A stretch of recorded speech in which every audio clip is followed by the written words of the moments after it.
हिमालय के दिल में बसा हुआ एक छोटा सा गांव कोहरा कड़ाके की ठंड से जूझता रहता। जब भी पहली बर्फ की सफेदी पूरे गांव को ढक लेती, एक रोशनी सी पैदा होती। गांव वालों को पता था कि बर्फ के साथ बेदर्दी से चलने वाली हवाएं और उन हवाओं के साथ आने वाला भयानक कोहरा आता था। हर साल जब यह कोहरा चढ़ता था, वह डर और निराशा की कहानियां भी साथ लाता। बुजुर्गों का कहना था कि कोहरे के भीतर अदृश्य प्राणी छिपे हुए थे, जो किसी भी असावधान व्यक्ति को अपना शिकार बनाते थे। दीवारों की लाइट्स झपकती रहतीं, रात के सन्नाटे में कदमों की आवाज़ें सुनाई देतीं और परछाइयाँ अपने आप हिलती सी महसूस होने लगतीं।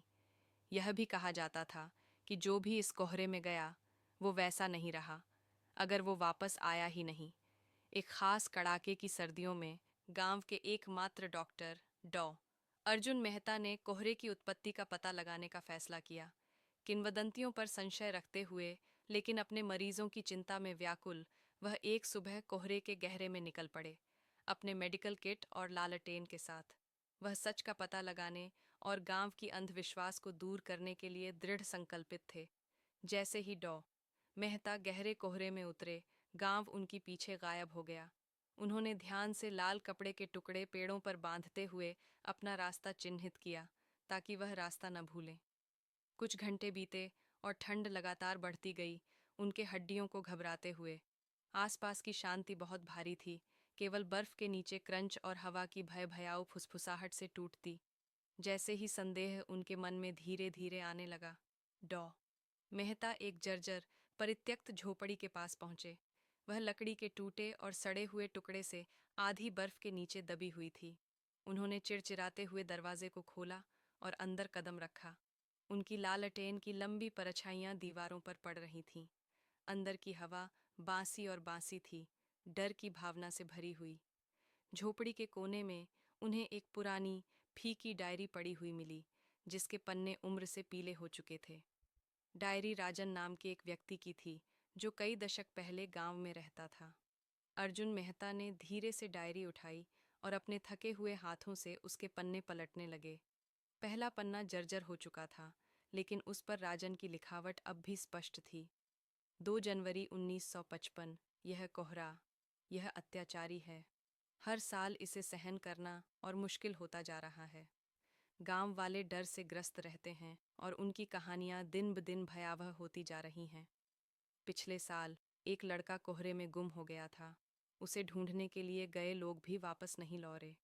के बाद से कोई भी गांव छोड़ने की हिम्मत नहीं जुटा पा रहा है। मैंने ठान लिया है कि मैं इसका रहस्य सुलझाऊंगा, चाहे कुछ भी हो। डॉ मेहता ने डायरी को बंद किया और सोचा कि उन्हें कुछ मिला। शायद रहस्य की कुंजी इस पुरानी डायरी में छुपी हो। उन्होंने सावधानी से डायरी को अपने कोट की जेब में डाला और वहां से निकलने का फैसला किया। बाहर कदम रखते ही उनका सामना हुआ एक औरत से, जो कोहरे के बीच खड़ी थी। उसकी आंखें विचित्र और अज्ञात शक्ति से भरी थीं। तुम यहाँ क्या कर रहे हो?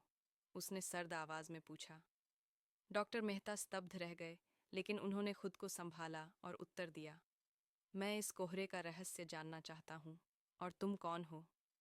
मुझे राधा कहते हैं, वह उत्तर दी। मैं वर्षों से इस कोहरे के बीच फंसी हुई हूँ। मैं केवल उन लोगों को देख पाती हूँ जो कोहरे में आते हैं, और उन्हें चेतावनी देती हूँ, बस अब और आगे मत जाओ। इस कोहरे में केवल दुख और बर्बादी है।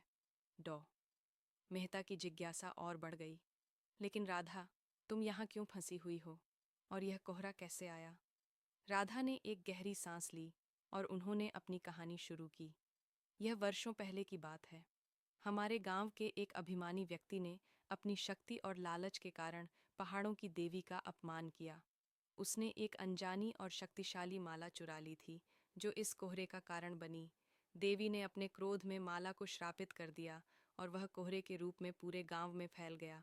माला को पहाड़ों के भीतर कहीं छिपाया गया है, और जब तक वह माला नहीं मिलती और देवी को नहीं लौटाई जाती, तब तक कोहरा नहीं हटेगा। डॉ मेहता ने निश्चय किया कि वह इस माला को ढूंढेंगे और कोहरे को समाप्त करेंगे। लेकिन राधा ने चेतावनी दी, इस माला को खोजने का रास्ता बहुत खतरनाक है। बीते सालों में कई लोग इसे खोजने की कोशिश कर चुके हैं, लेकिन कोई भी नहीं लौटा। डॉ मेहता ने दृढ़ता से जवाब दिया, मैं इसे पूरी कोशिश करूंगा। शायद मैं इस गांव और इसके लोगों को इस बदतर हालत से बचा सकूं। राधा ने डॉक्टर मेहता को माला का रास्ता बताने के लिए एक पुरानी टूटे फूटे नक्शा दिया जो चिरमिर हो चुका था। नक्शा बताता है कि माला हिमालय की गहराइयों में स्थित एक प्राचीन मंदिर में छुपी हुई थी।